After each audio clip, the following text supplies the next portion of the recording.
여러분 안녕하십니까? 오늘의 미국 위켄드 리뷰 앤 위크 어헤드 시작하겠습니다. 네, 이번 주에도 역시 뭐 미국에서 미국 내부의 일은 물론이고 한국과 관련된 뉴스 또 뭐 러시아 이번 주에는 뭐 시리아까지 또 테크놀로지 관련 뉴스까지 정말로 그 많은 정신없는 한 주일이었습니다. 그리고 그 정신없는 한 주일에 항상 그 한가운데는 트럼프 대통령이 딱 서 있어요. 그래서 제일 처음에 이제 대체적으로 지금 시간대별로 말씀을 드리자면은 블라디미르 푸틴 러시아 대통령이 그 재선되고 나서 트럼프 대통령이 일단 그 축하한다 하는 말을 한 것이 문제가 됐었습니다.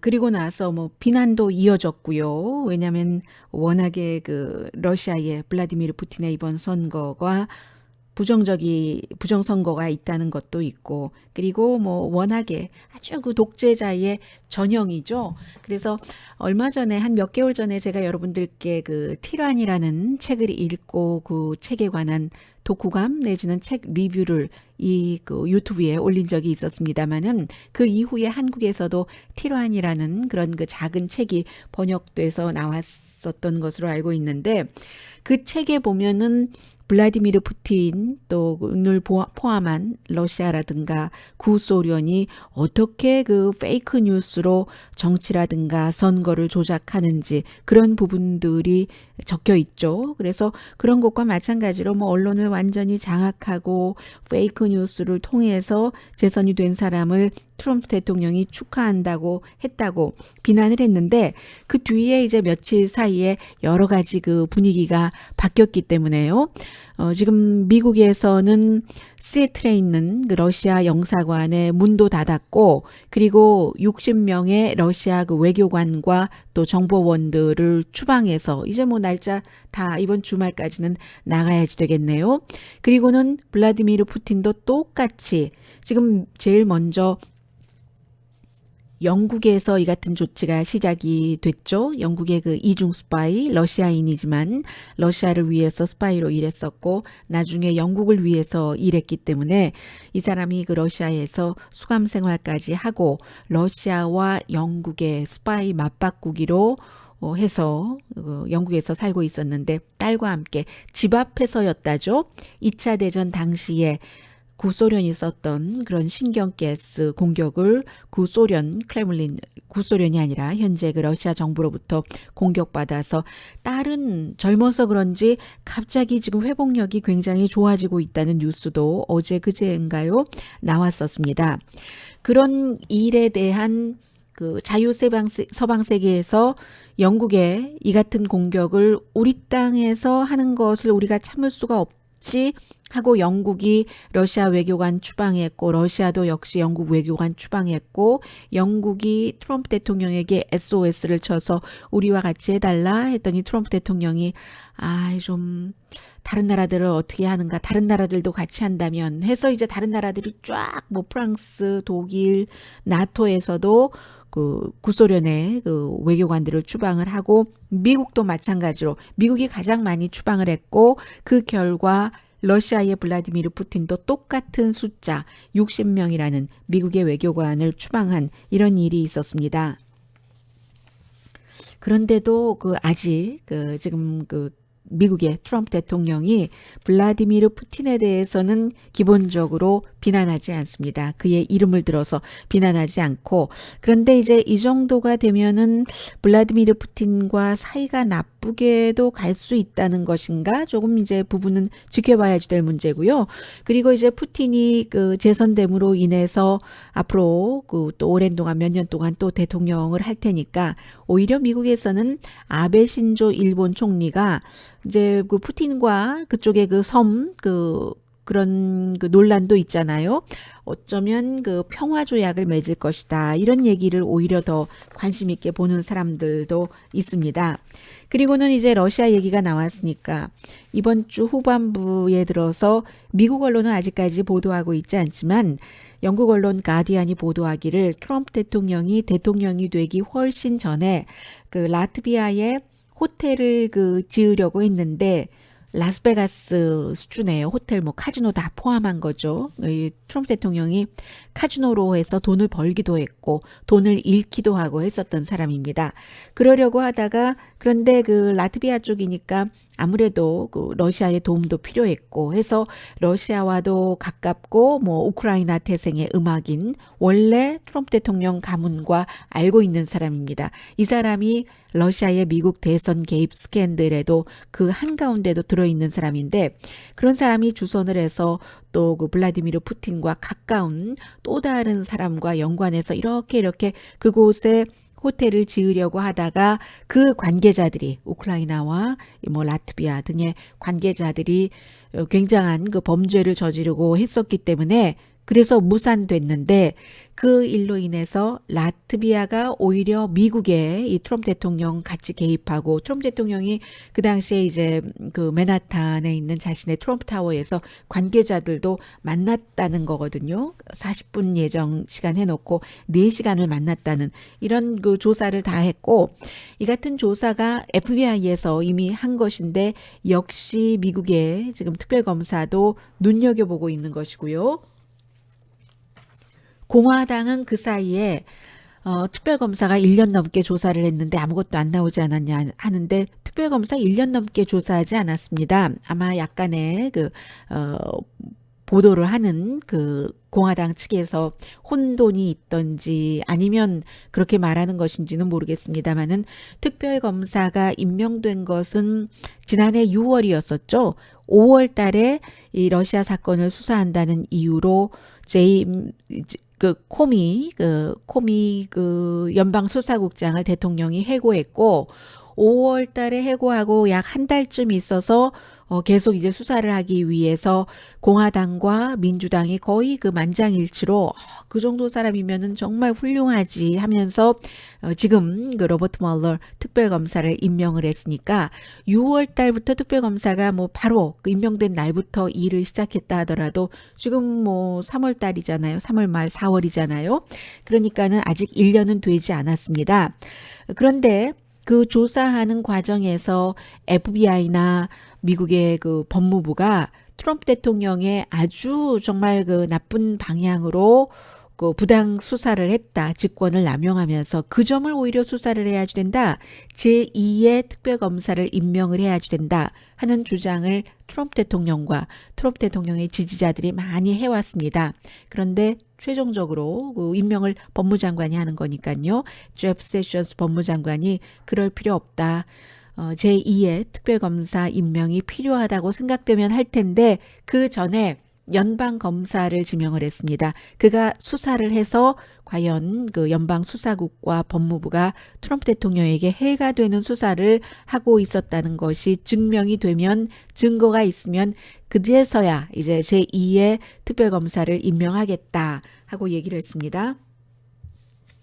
계속되는 일들이에요. 지금 이번 주 들어서는 미국의 장관이 이제 2명이나 뭐 트위터로 또 그 해고를 당했는데 이제 마지막에 해고당한 사람이 재향청 장관이죠. 이 사람은 원래 그 민주당 때부터 재향청에서 일을 했었던 사람이고 헬스케어의 전문가이기 때문에 아주 큰 종합병원에서 헬스케어 전문 일을 했었던 장관인데 결국은 뭐 그 장관이 물러나고 나서 본인도 뭐 그 대통령이 트위터로 공개하는 그 즈음에 해고된 것 알았다고 하고요. 물론 해고설은 그 몇 주일 동안 계속 나왔었습니다. 왜냐하면 유럽 갈 때 뭐 와이프를도 같이 갔는데 비행기 티켓 뭐 몇천 달러 쓰고 윈블던 테니스 티켓을 또 뭐 무료로 받고 해서 그런 스캔들 때문이었는데 결국은 쫓겨난 그 재향청 장관이 하는 얘기가 지금 이게 정치적인 목적인 거다. 재향청의 모든 헬스케어 시스템을 민영화하기 위해서 그런 거다. 예를 들어 코크 브라더스라든가 민영화하면은 분명히 돈을 버는 측이 있지 않겠어요? 그래서 트럼프 대통령 주변 사람들이 공화당이 이런 것을 민영화해서 돈 벌려고 하는 것이다. 지금 왜냐하면 재향청의 그 공무원만 하더라도 38명이네요. 77만 명 아니고 38명이 맞습니다. 그리고 이제 예산 자체가 1년에 2,800만 달러나 되거든요.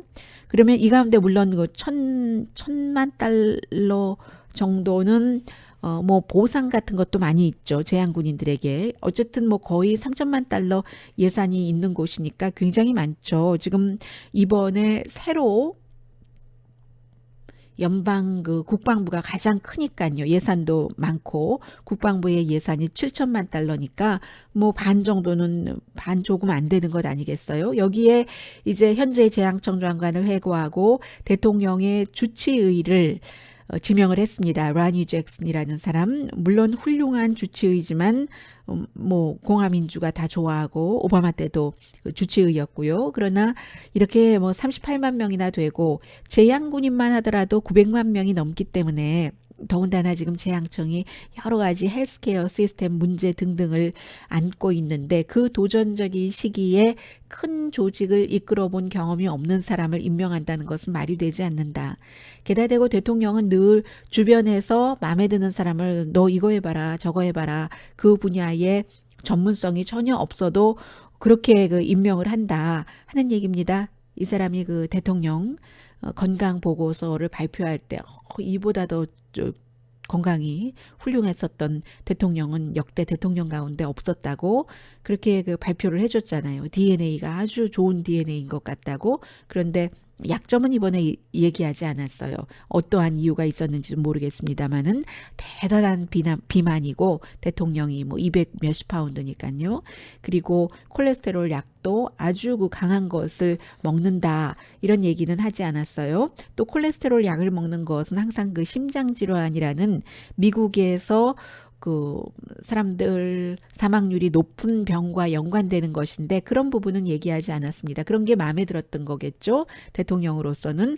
그래서 또 한 번 여러 가지 얘기가 됐는데 아니 대통령이 개인 비행사를 연방항공청장으로 하려고 했었고 그리고 또 그 주택개발국을 감사하는 제2지역인가요? 그래요. 뭐 뉴욕, 뭐 뉴저지 이쪽 포함하는 그런 곳의 그 감사 자격도 사실은 그 대통령 가족들의 그 파티 해주는 사람이요. 파티 플래너 말하자면 그 린 패튼이라는 여성인데 이 여성이 맡도록 했습니다. 이 여성이 이제 그 얼마 전에 뭐 이혼한다고 발표를 했지만 에릭 트럼프가 이혼한다고 했나요? 트럼프 주니어가 이혼한다고 했나요? 잘 모르겠네요. 아무튼 두 아들 가운데 한 사람이 이혼한다고 한 2주일 전에 발표를 했는데 그 아들 가운데서 둘째 아들 에릭 트럼프 결혼할 때 모든 것을 다 책임져 줬었던 여성입니다. 이 여성을 이제 그런 데다가 하고 이제 주변에 이렇게 보다가 너 이거 한번 해볼래? 대사 같은 경우는 괜찮아요. 대사도 아주 그 첨예한 문제들을 계속 의논해야 되는 대사가 아니라 편안한 나라의 그런 나라의 대사 정도는 대통령과 평소 이제 잘 친하고 뭐 여러 가지 빚을 좀 졌고 뭐 예를 들어 선거 기금을 많이 받았다던가 그런 일들이 흔히 있는 일입니다. 그러나 이제 그 트럼프 대통령의 경우는 너무나 이런 게 많아서 예를 들어서 교육부 장관 같은 경우도 평소에 안면이 있어서 이제 임명을 했는데 이 교육부 장관이 한 3주일 전에 그 텔레비전 인터뷰에서 할 때 보니까 아직까지도 기본적인 그 교육 정책이라던가 교육 문제에 대해서 파악을 하지 못해서 엉뚱한 답을 한다든지 그렇거든요. 그리고 주택부 장관도 지금 의사가 하고 있으니까 그 31,000달러짜리 다이닝 세트 문제된 사람이요. 재무부 장관도 뭐 평소에 뭐 골드만삭스에서 일하던 뭐 잘 아는 사람 이런 식이거든요. 상무장관도 그렇고 그래서 이제 다시 한번 재향청 장관의 상원 인준을 거쳐야지 되겠습니다마는 본인이 지금 굉장히 좋아하고 마음에 들어하는 러니 잭슨이라는 주치의를 그 지명한 것도 프로페셔널하지 않다 하는 것으로 지적된 한 주일이었습니다. 그리고 역시 이번 주에도 그 플로리다주에서 17명의 학생이 숨진 총기 사건, 총격 사건에 대한 여러 가지 시위도 이어졌고 왜냐하면 지난 주말에 대대적인 시위가 있었기 때문에요. 2010년도에 은퇴를 한 존 폴 스티븐스 연방 대법관이 뉴욕타임즈에 기고문을 썼는데 수정헌법 2조 총기 그 소지하는 그것을 없애버려야지 된다. 그다지 어려운 일 아니다라고 주장을 하면서 그 수정헌법 2조가 1700년대 그러니까 18세기에 있었던 거니까 18세기는 미국이라는 나라가 이제 그 정부가 연방 정부가 완전하게 전체적인 것을 안전을 국민의 안전을 책임져 주지 못하고 주 정부들이 서로 뭐 민병대도 있고 안전을 책임졌어야지만 됐기 때문에 그때에 만들어 놓은 것이라서 지금과 너무 상관이 없고 그리고 그때도 이 수정헌법 2조를 만들었었을 때 개인이 이러한 그 살상 무기 같은 거 갖는 것까지를 다 보장한 것이 아니었다라고 얘기를 합니다. 그 당시에 그 총이라는 것은 장총이라는 것은 아주 심플했죠. 지금 것보다 더 깁니다. 길이는. 그런데 한번 뭐 총알 넣으려면 한 2분 정도 걸려야지 되고 그에 비해서 지금은 민간인이 뭐 자기 방어를 하면서 뭐 그 탄창 같은 것을 많이 넣을 수 있고 한 번에 뭐 1분에 500발 정도를 발사할 수 있는 이것은 그 당시에 그 조상들은 수정헌법 2조 만들 때 생각도 하지 못했었고 그러니까 수정헌법 2조를 없애버리면서 전국 총기협회 NRA의 그 어떤 그 힘 같은 것도 많이 빼야지 된다라고 얘기를 했습니다. 그래서 뭐 공화당이라든가 그 총기협회에서 그 비난을 받기도 했고요. 그리고 또 그 대통령의 아주 그 중요한 성향들이 계속 나오고 있는데 상무부의 법무장관이 8페이지짜리 편지를 보냈는데 이제 앞으로 있을 인구 센서스, 인구 조사에서 인구 조사의 가장 중요한 것은 도대체 미국에 지금 인구가 몇 명이나 살고 있는 것인가 하는 거잖아요. 그것을 바탕으로 이제 집에 사는 사람이 몇 명이고 무슨 인종이 몇 명이고 사람들의 교육 수준이라든가 뭐 등등을 얘기를 하는 건데 거기서 당신이 시민권자입니까? 시민권자 아닙니까? 하는 것을 묻는 조항을 넣는다는 겁니다. 그러면 이제까지 미국은 워낙에 처음에 시작할 때부터 이민자들로 만들어진 국가이기 때문에 인구 센서스, 인구 조사를 할 때 가장 그 센서스국에서 중요하게 생각하고 홍보했었던 것이 합법적인 이민자가 아니라도 인구 센서스 조사에는 참여를 할 수 있습니다. 이 점이었거든요. 그래서 일단 이 목적 자체가 얼만큼이나 살고 있고 그러면 연방정부는 그 인구 배당으로 어디에 얼만큼 뭐 지원금을 주고 앞으로 뭐 무슨 계획을 어떻게 하고 뭐 예를 들어 기간 산업이라든가 뭐 여러 가지가 있지 않겠어요. 교육이라든가 그런 것을 하는 건데 결국은 당신 시민권자입니까? 하고 물어본다는 것은 이것도 역시 그 반이민 정서에 속하는 것이고 그래서 당장 캘리포니아와 뉴욕을 포함해서 12개 이상의 주가 적어도 12개 주가 이 연방 정부를 지금 고소한다는 그 준비를 하고 있고요. 이런 문제는 법원에서 결론을 뭐 1단계, 2단계, 3단계까지 내릴 수 있겠습니다만은 기본적으로 미국이 지금 공화당 행정부로 바뀌고 나서 이민자에게 과연 좋지는 않다 하는 것을 나타내고 있고요.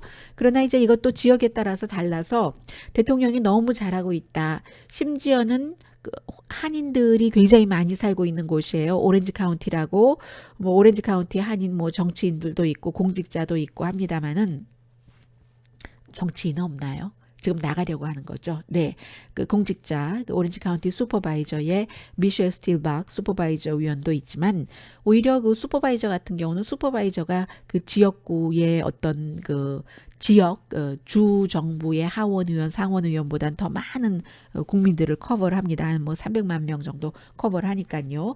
그래서 오렌지 카운티 슈퍼바이저 위원회라든가 쉐리프라든가 이런 곳에서는 이렇게 그 지역이 조금 그 공화당 성향의 보수적인 그런 그 성격을 띠고 있습니다.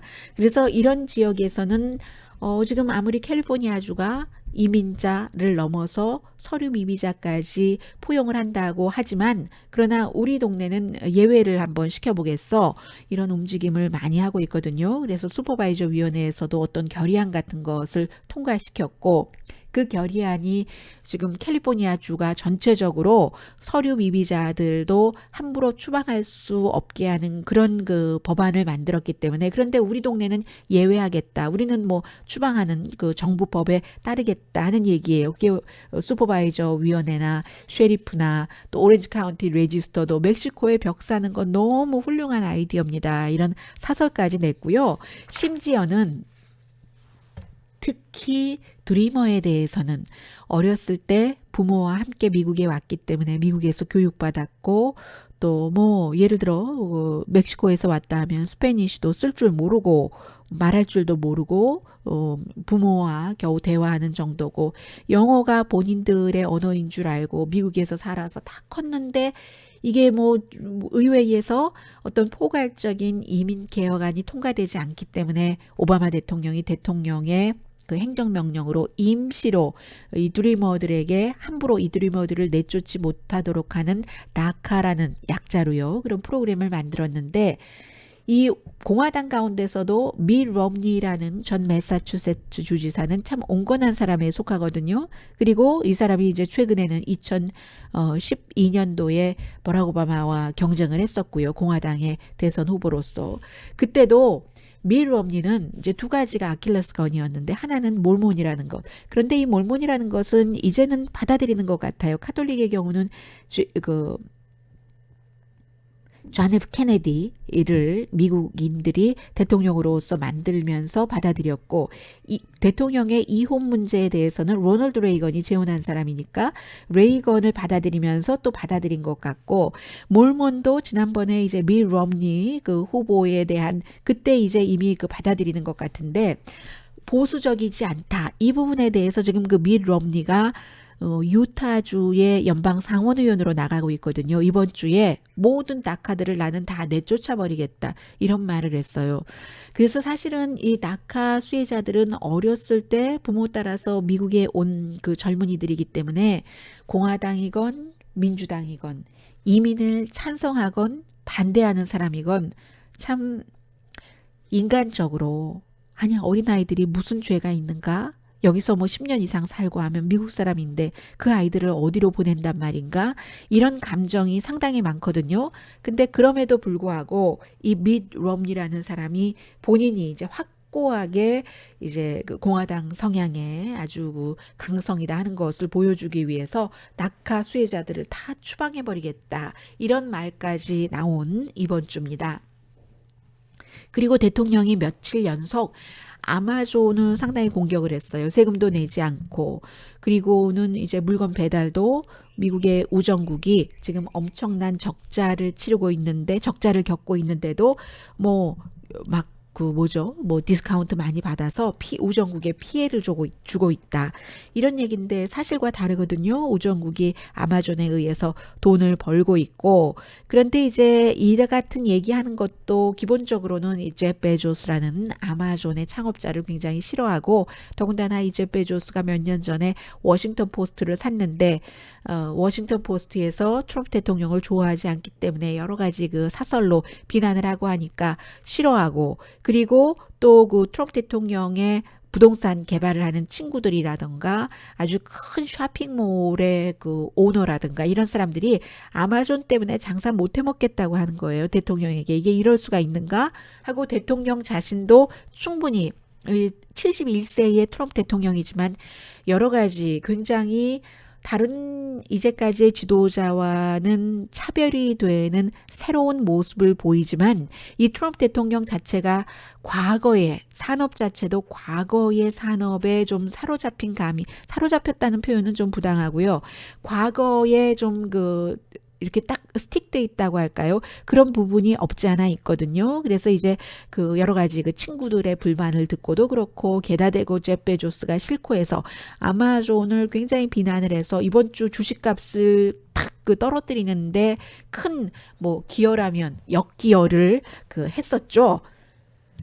그리고는 이제 여전히 이어지는 그 스토미 데니엘스, 뭐 다른 여성들도 있습니다만 2006년도에 트럼프 대통령과 골프 토너먼트에서 만나서 트럼프 대통령이 잠자자고 해서 딱 한 번 잤다. 이 여성이 이제 60미닛과 일요일에 인터뷰를 해서 월요일부터 계속 한 주일 동안 빅 이슈였는데 이 스토미 데니엘스 예명이에요. 이 여성은 나는 미투 무브먼트도 아니고 내가 피해자도 아닙니다.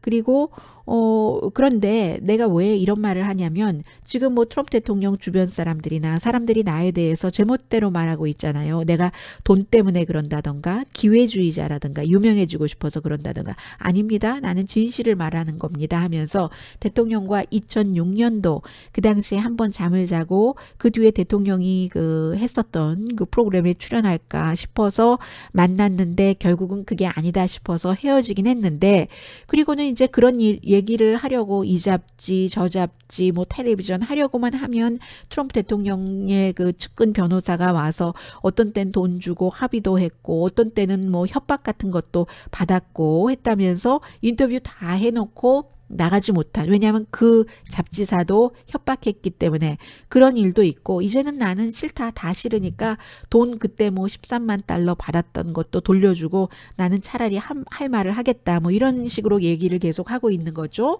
그리고 트럼프 대통령도 그 60미닛을 봤다고 하는데 주변 사람들에게 물어본대요. 어떻게 봤느냐고. 그 사실인 것 같느냐고. 나는 그런 일 없는데 뭐 이렇게 얘기를 한다고 하고 그런데 중요하지 않다고 생각할 수도 있습니다. 그러나 여기서 중요한 것은 선거를 치르는 그 당시에 선거 날짜보다 한 일주일쯤 전에 대통령의 변호인이 13만 달러를 본인의 돈으로 입마금용으로 허쉬머니로 이 여성에게 줬다는 얘긴데 그러면 그 돈을 준 것이 트럼프 대통령에게 받았는가? 안 받았다고 했어요. 지금까지 안 받았다고 하고 있어요. 그럼 선거법 위반이 된다는 게 가장 중요한 겁니다. 대통령 한 사람에게 한 사람이 기부할 수 있는 최대 액수가 선거당 대통령이 조금 커서요. 2,700달러. 부부라면 이제 5,400달러가 되잖아요. 그럼 13만 달러는 엄청나게 많은 것이고 그리고 그것조차도 누구에게 기부를 했다 하면 기부했다고 신고를 해야 되는데 신고도 안 했고 과연 대통령에게 이 돈을 받았는지 안 받았는지 그것도 의문이고 그리고는 또 이 여성이 협박까지 신체적인 협박까지 받았다고도 얘기를 했고요. 그래서 이제 이 문제도 앞으로 계속 이어지겠죠. 뭐 어떤 대통령을 지지하는 사람은 뭐 남자가 뭐 그런 일을 뭐 할 수도 있지 뭘 그래 뭐 이런 얘기를 하는데 지금 거기에 대해서 얘기하는 게 아니라 말씀드린 것처럼 선거법 위반이냐 그리고 지금 대통령이 계속 아니라고 하니까요. 아니라고 하니까 이제 이게 거짓이냐 참이냐의 문제가 되기도 하고 또 하나는 스토미 데니엘스가 지금 다 얘기한 것 같지가 않아요. 뭔가를 갖고 있다고 하는데 증거를 그리고 또 뭐가 있냐면 그 협박했다는 그 부분 어린 아이를 데리고 본인이 이제 뭐 운동하러 가는데 어떤 남자가 걸어와서 아유 참 예쁘게 생긴 그 거리구나 엄마에게 무슨 일이 일어나면은 어쩌면 좋나 이리고 트럼프 대통령을 가만히 내버려둬라 이렇게 하고 갔다는 건데 그 뒤에 뉴욕타임스가 그 사설에서 쓴 것 보니까 트럼프 대통령과 사업을 하던 사람들 가운데서도 이런 식의 협박을 당한 사람들이 있다는 얘기예요. 그래서 예전에 뭐 어떠한 서로 뭐 딜하다가 안 되고 하고 뭐 이럴 때 보면은 이 상대가 협박 전화를 받는데 아주 도저히 이것을 트럼프 대통령이 원하는 식으로 해야지만 될 것 같은 협박 전화를 받았는데 그 협박 전화 한 곳을 추적을 해보면 어디냐면 그날 바로 그 시간에 트럼프 대통령이 있는 그곳에서 가까운 바로 뭐 건너편 뭐 공중전화라든가 이런 식으로 했다는 거예요. 그래서 이제 스토미 데니엘스가 어떤 얘기를 더 할지 모르겠습니다만은 앞으로도 이 이슈는 좀 끝날 것 같지 않고요. 더군다나 이 스토미 데니엘스라는 여성이 굉장히 그 비즈니스 마인드가 강하기 때문에 어떤 경우는 기자들조차도 그 본인이 원하는 쪽으로 조절을 잘 하는 것 같이 보이거든요. 그리고 워낙 부자예요. 지금은 정말 어렸을 때 가난하게 살아서 고등학교 다닐 때부터 정말 뼈 빠지게 아르바이트를 했어야 되는데 어느 날 뭐 친구가 아르바이트 하고 있는 친구가 일하고 있는 그 스트립 그 클럽에 가보니까 본인이 게스트로 춤 좀 춰줬더니 돈을 엄청나게 많이 줬어. 그래? 내가 이걸 해야지 그러면 이렇게 하고 그 길로 뛰어들어서 무슨 성인 영화도 찍고 그 성인 영화를 제작도 하고 감독도 하고 하면서 세 남자와 결혼을 해서 살아왔는데 지금 세 번째 남편과 아이를 낳은 거예요. 7살이에요, 딸이.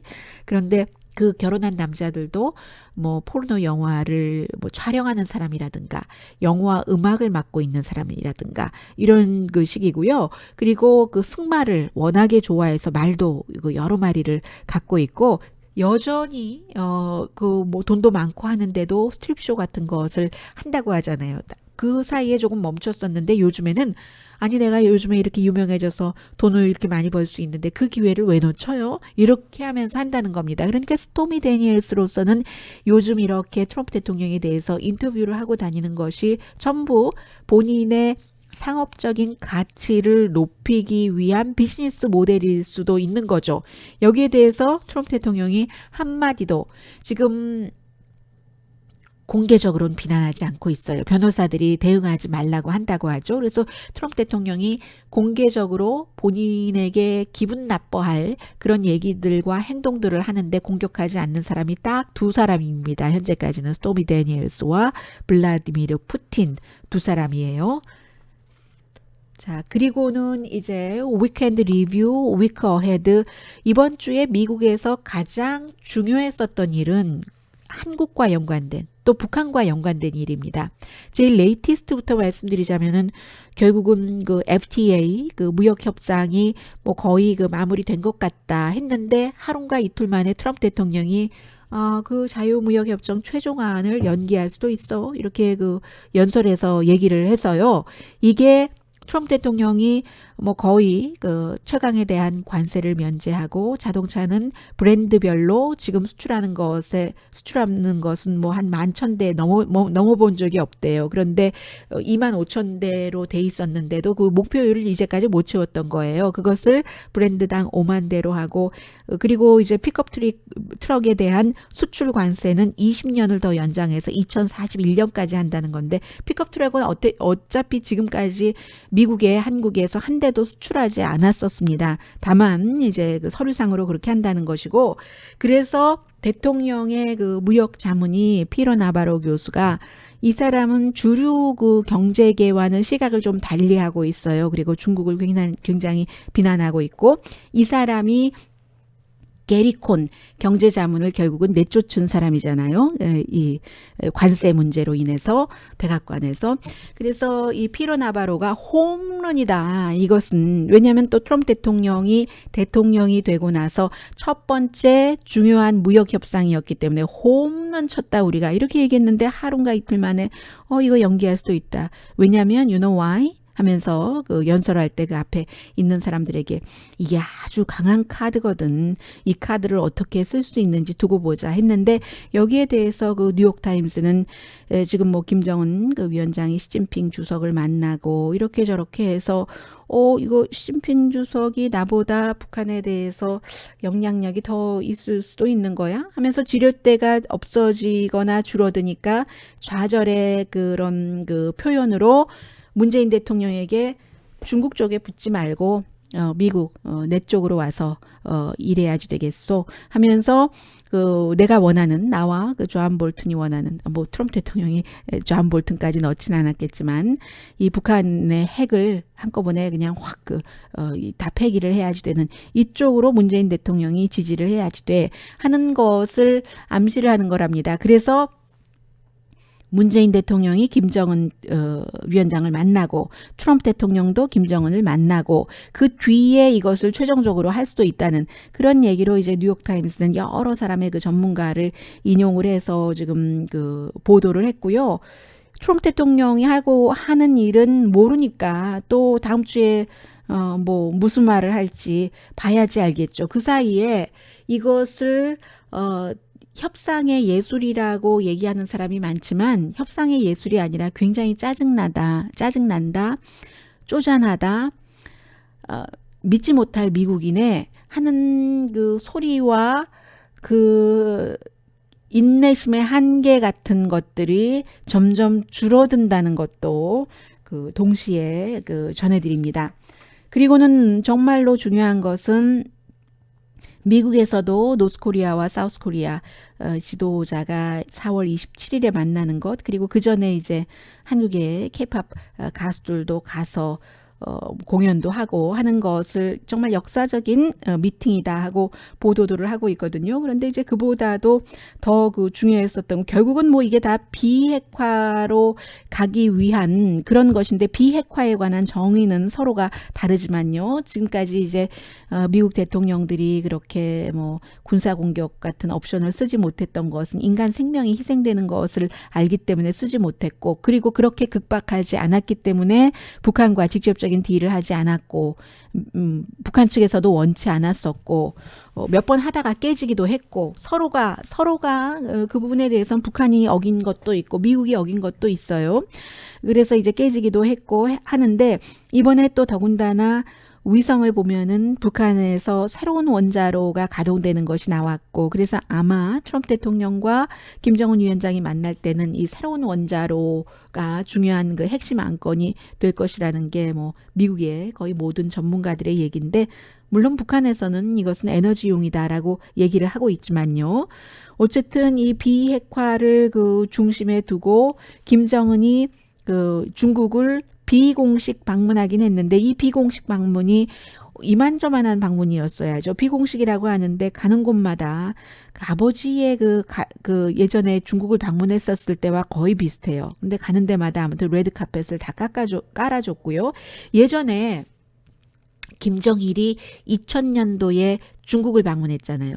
그 전에 중국과 그 북한과의 사이가 굉장히 나빴었습니다. 몇 년 동안. 뭐 그때도 5, 6년 됐던 것 같아요. 왜냐하면 베이징이 서울과 외교 관계를 맺었던 때가 1992년이잖아요. 그러니까 그 뒤로 사이가 나빠지다가 김정일이 중국을 방문했었을 때가 한국과 이제 그 정상회담을 하기 직전이었었거든요. 그때 이제 그 김대중 대통령과 만나기 직전이었거든요. 그 직전에 중국을 먼저 갔었던 겁니다. 이번에도 마찬가지죠.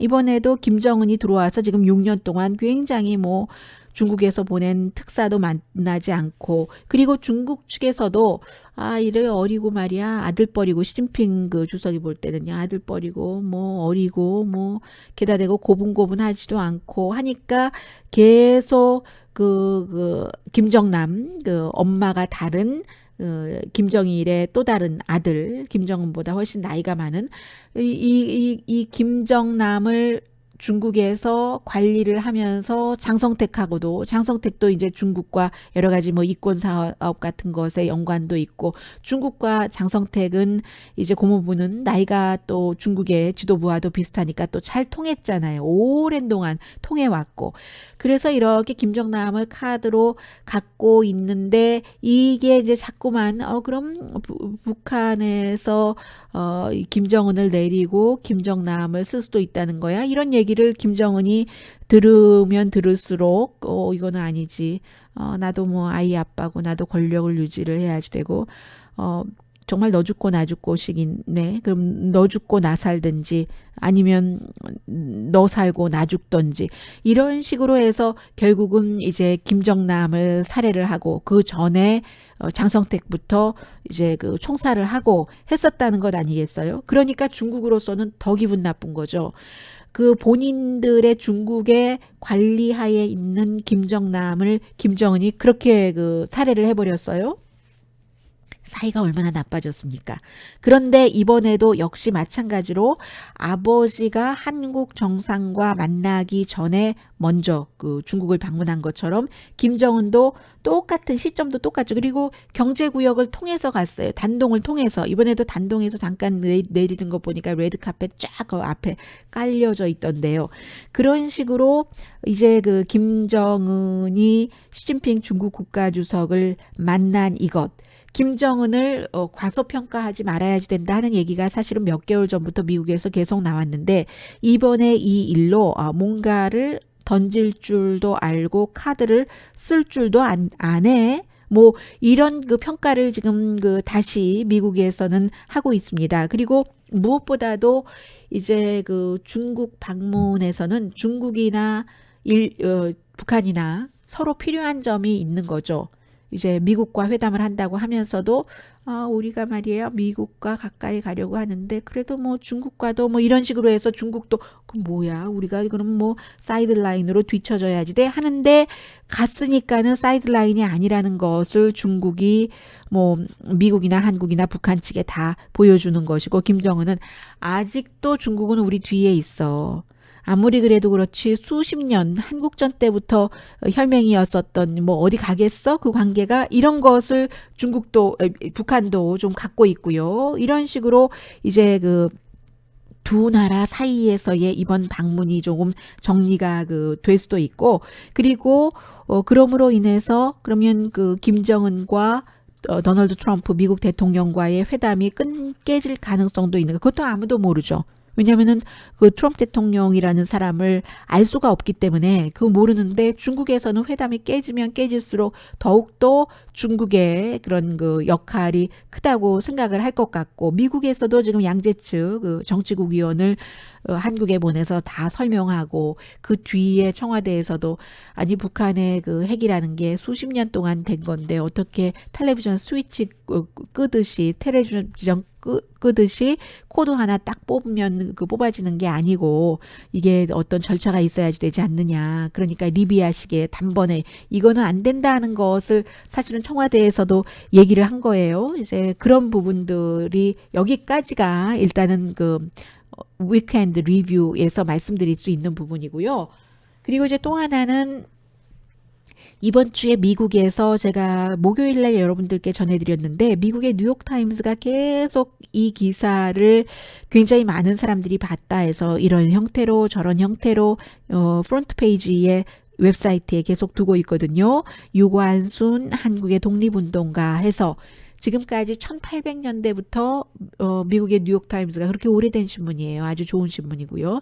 뉴욕타임스가 부고 기사를 쓸 때 거의가 백인 남성이었는데 그게 우리가 참 잘못한 것 같다 하면서 지금까지 다 못했었던 여성들을 되돌아보고 있어요. 뭐 꼭 그 날짜가 아니더라도 그래서 뭐 예를 들어 에베레스트 산맥을 단독으로 등반했는데 그것도 산소통도 없이 등반한 여성이라든가 뭐 유명한 작가라든가 등등 요리사라든가 이런 사람 속에 유관순 한국 독립운동가 하면서 16살 때부터 대한독립 만세 태극기 뭐 이런 3천만이 하나로 아닌가요? 그 가사에. 근데 왜 뉴욕타임스에는 그 당시에 한국 인구가 2천만이었는데 200만 명 정도가 이 독립운동에 시위에 그 당시에 시위에 참여를 했었다라고 얘기를 하죠. 3천만? 그럼 3천만에서 지금 뭐 몇천만 하면은 별로 늘지도 않았네요. 그렇게 따지고 보면은 인구가.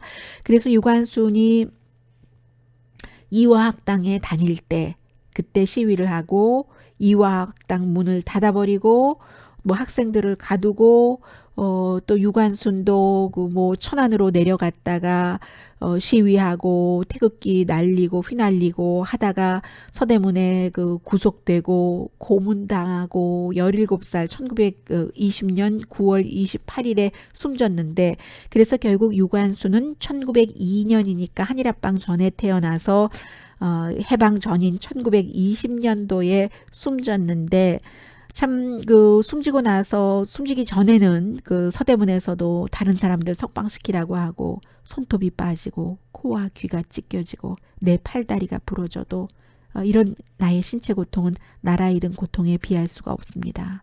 뭐 이렇게 얘기했다는 고문을 받으면서도 그 유관순을 아주 길게 뭐 여러 장의 사진과 함께 뉴욕타임스가 보도했었던 것, 부고 기사를 썼던 것을 오늘도 지금 프론트 페이지에 오른쪽에 보면 올려놓고 있거든요. 근데 저는 그 가운데서 이제 서대문에 2015년도에 일본의 정치인 하토야마 유키오가 총리도 지냈고 일본의 뭐 어떤 당의 대표도 지냈고 나중에 사임했지만 외할아버지가 브리지스톤 타이어의 창업주였었던 사람이요. 서대문에 가서 사과하고 인간으로서 일본인으로서 또 일본의 정치인으로서 이런 일들이 일어났던 것을 정말 침통하게 생각합니다 하고 추모도 하고 있었다는, 저는 그 부분이 굉장히 좀 인상적이었어요. 그래서 이런 내용까지가 이번 주 위크엔드 리뷰였습니다. 위크 어헤드를 전해드리겠습니다. 다음 주에는요, 당연히 이제 다음 주에 이제 공연도 있고 하니까 북한 뭐 한국 뭐 케이팝 가수들도 가고 조용필 씨도 가고 해서 공연이 있으니까 뭐 북한에 대해서는 계속 포커스를 맞출 텐데, 지금 이런 지적도 있기는 있어요.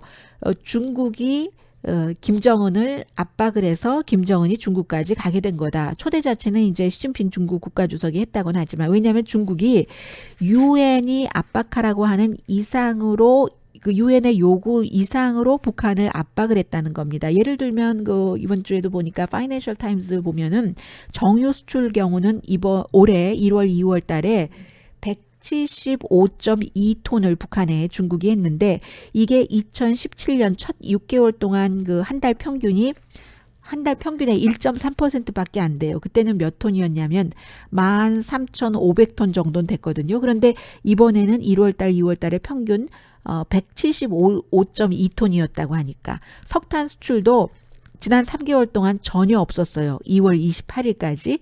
2017년 초반부에는 한 달 동안 평균 한 달에 8,627톤을 수출했는데, 올해는 하나도 안 했고요.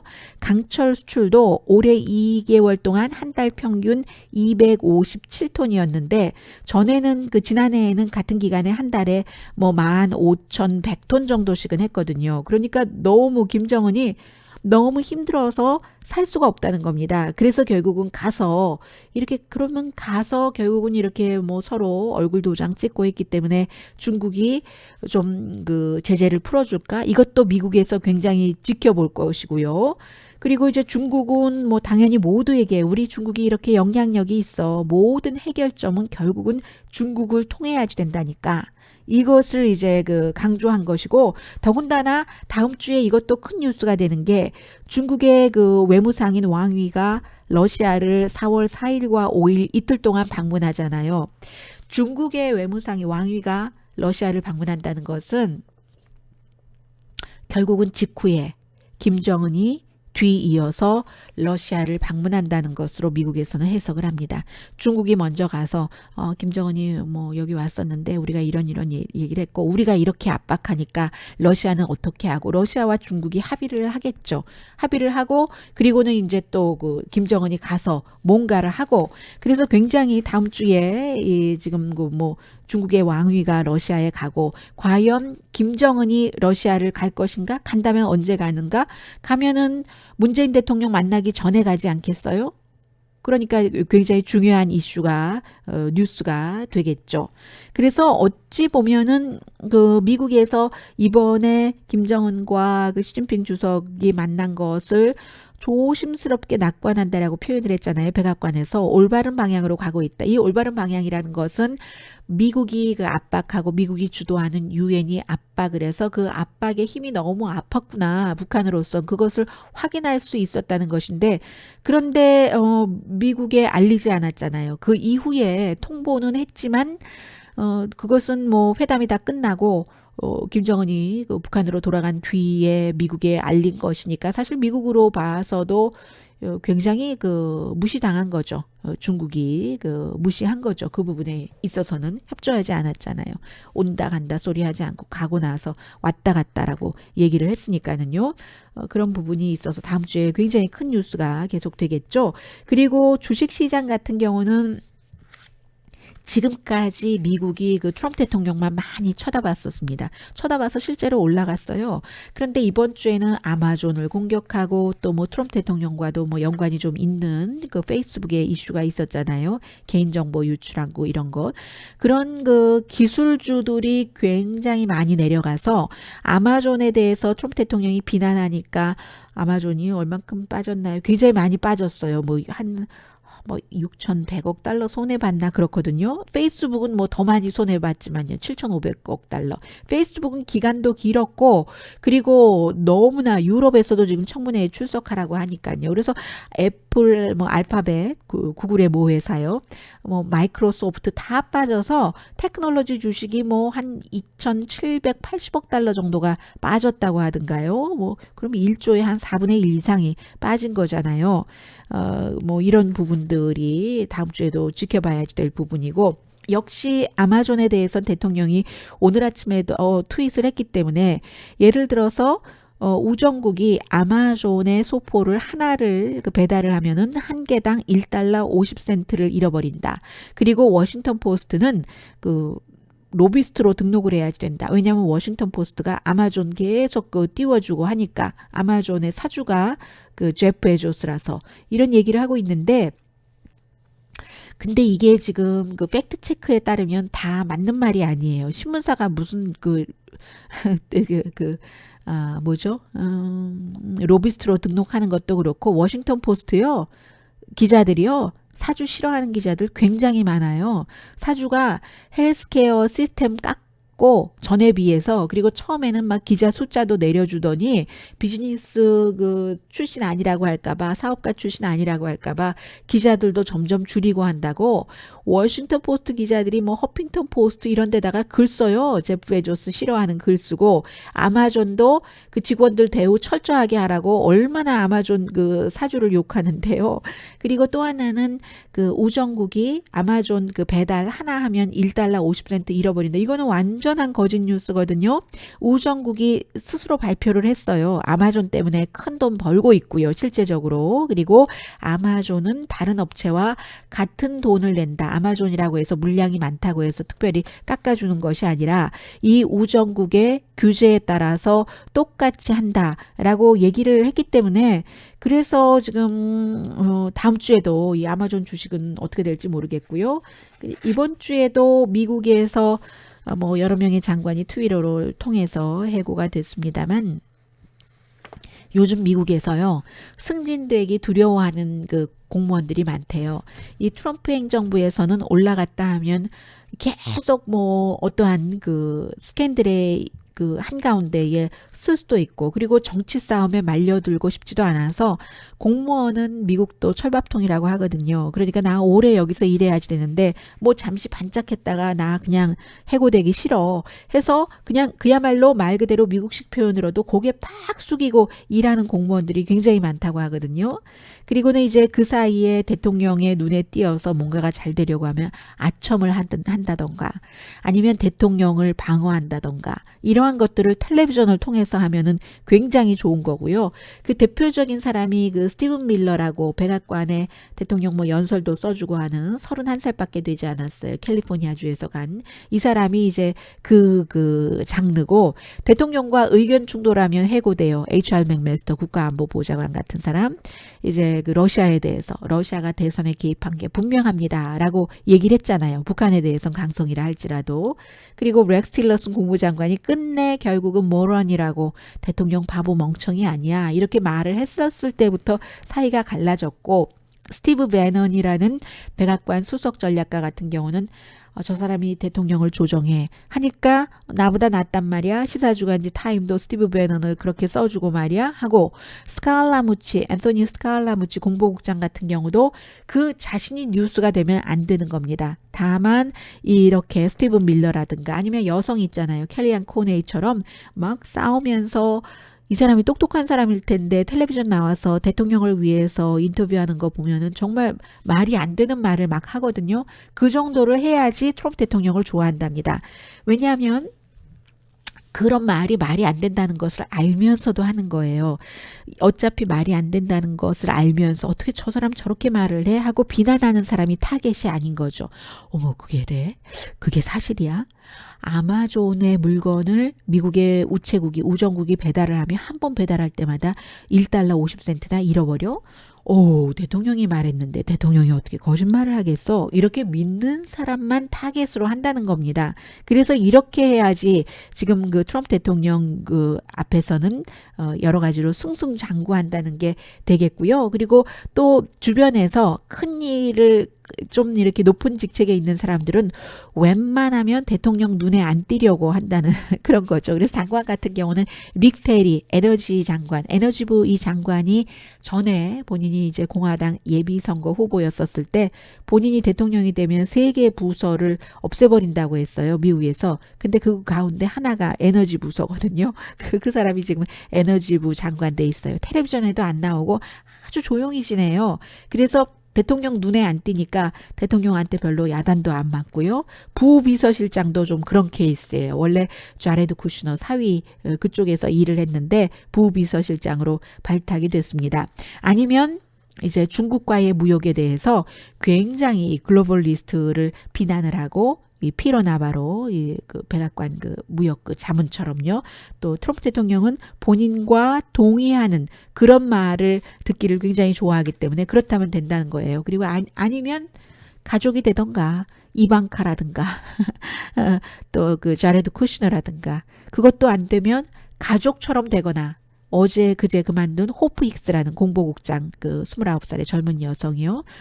트럼프 대통령이 그 작별 인사할 때 보니까 이렇게 볼에 살짝 그 뺨 맞춰주고 그 작별 인사하는데 호프익스 자리에 아마 새로운 사람을 들이지 않을 수도 있다고 하죠. 그런 것이요. 그래서 가족에게 잘못 보이면 또 다 해고당해요. 누가 있었던가요? 그 폴 메나포트도 그때 그랬었고 라이스 프리버스 비서실장도 스티브 배넌도 뭐 사위나 그 이방카와 싸우다가 결국은 다 해고됐잖아요. 그래서 지금 이렇게 대통령에게 잘 보이려고 노력을 하는 사람들도 있지만 대부분의 공무원들은요. 차라리 나는 그냥 길게 가겠어 하면서 눈에 띄지 않으려고 프로모션 해주는 것 자체를 싫어한다는 사람이 굉장히 많다는 얘기도 지금 많이 보도가 되고 있고요. 그리고 다음 주에 이제 그 세계적인 이슈에서는 미국이 지금 시리아에서 빠진다고 하니까 그렇게 될 경우 시리아 돕는 지원금도 2억 달러를 동결한다고 했거든요. 근데 이게 어디에 쓰여지는 돈이냐면 예를 들어서 이제 그 뭔가 지금 시리아에서 굉장한 그 내전들이 있고 그렇잖아요. 그래서 그런 것들을 무기를 폭발할 가능성이 있는 그런 무기를 제거한다던가 물, 전기 이런 기본적인 사람들의 생활에 도움을 주는 거 이러면서 마음도 또 이렇게 가져가고 하는데 돈을 거기다 왜 쓰지? 안 해. 다른 나라가 쓰라고 해. 이게 이제 그 대통령의 얘기예요. 그리고 군대도 지금 미군도 지금 다 뽑아내겠어 하는데 그렇게 될 경우는 이란이나 러시아의 시리아를 완전히 그 양보 그쪽의 페이스로 들어가도록 한다는 거거든요. 그럼 이거 이스라엘이 싫어할 텐데요. 사우디아라비아도 굉장히 싫어할 텐데 어쨌든 트럼프 대통령이 돈 들어오는 건 굉장히 좋아하고 돈 나가는 거는 무척 싫어하는 겁니다. 그래서 이 부분은 어떻게 될지 아직 결정나지 않았고요. 그리고 또 뭐가 있나요? 네. 미투 무브먼트가 계속 이어져서 지금 미국에서도 어디까지 가냐면 민주당 여자 그 의원인데요. 커네디컷주의 상원 의원이든가요. 엘리자베스 STU라는 의원이 지금 잘못하면 조사받게 됐어요. 왜냐하면 본인의 그 비서실장, 남자 비서실장이었는데 그 비서실장을 다른 그 여자 스텝 그 어드바이저가 나 저 사람한테 성희롱 당했다고. 그리고 이제 그 본인이 두 사람이 서로 사귈 때였대요. 사귀다가 뭐 사이가 나빠졌을 때였겠죠. 굉장히 그 협박하는 신체적으로도 협박을 했고 협박하는 이메일 뭐 이 정도입니다. 답을 안 했겠죠. 이 여성이 답을 안 하니까 너 나한테 답하든지 답 안 하면 죽여버리겠어. 뭐 이런 것을 가지고 신체학대다 성희롱이다 하고 알렸는데도 이 남자 비서실장을 3개월 동안이나 계속 이 상원 의원이 킵하고 있었다는 겁니다. 해고하는 대신에 개인 변호사에게 이 케이스에 대해서 물어보고 이 비서실장이 일을 잘하는데 과거에는 어땠던가 이렇게 그 미적미적 하는 사이에 아니 어떻게 그런 일이 있었으면 이것을 당장 해고를 해야지 하고는 지금 이슈가 됐거든요. 본인 이 여성 자체가 여성 상원의원 자체가 문제가 된 것도 아닌데 직원이 그랬다고 해서 미국의 미투는 지금 여기까지 와 있습니다. 그래서 이런 것들도 다음 주에도 어떠한 형태로든 계속 뉴스가 될 테고요. 저는 내일 미국에서 보는 한국 시간에 다시 뵙겠습니다. 강희신이었습니다.